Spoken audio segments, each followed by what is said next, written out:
Hey everyone, it's Corey with another Teaching Tuesday, and today I want to talk a little bit about our federal debt.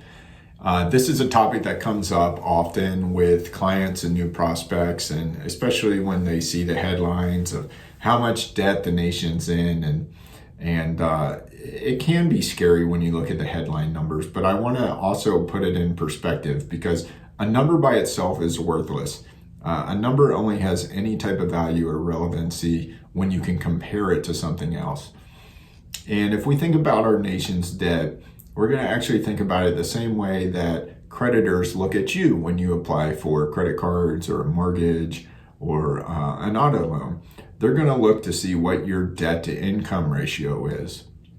And when we consider the government, the federal government's debt to GDP ratio, what we really want to look at is how much interest are they having to pay on their outstanding debt as a percentage of GDP.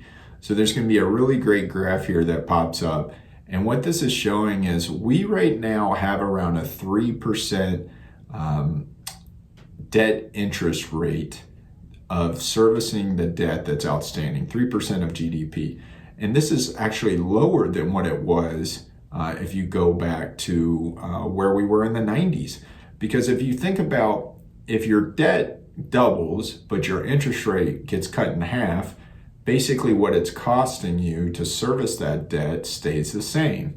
And right now, because of the low interest rate environment, even though we have issued a lot more debt in recent years and in the last decade, the interest rate that it's costing the government to service that debt has dropped significantly. We don't want to permanently be living in a deficit forever, at least the type of deficit that we've been accumulating, but it does show you that things are not quite nearly as dire. If you think about us on a personal level, most banks want to see your debt to income ratio between 30 and 40%. They really won't lend to you if you start to get above that 40% number. Most individuals, their mortgage is between 25 to 30% of their income. So our government is not even close to that. Right now, that what it is costing them in debt payments is around 3% of GDP.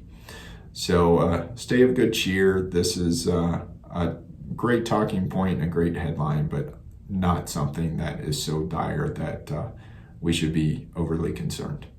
Hope that helps. We'll see you next time.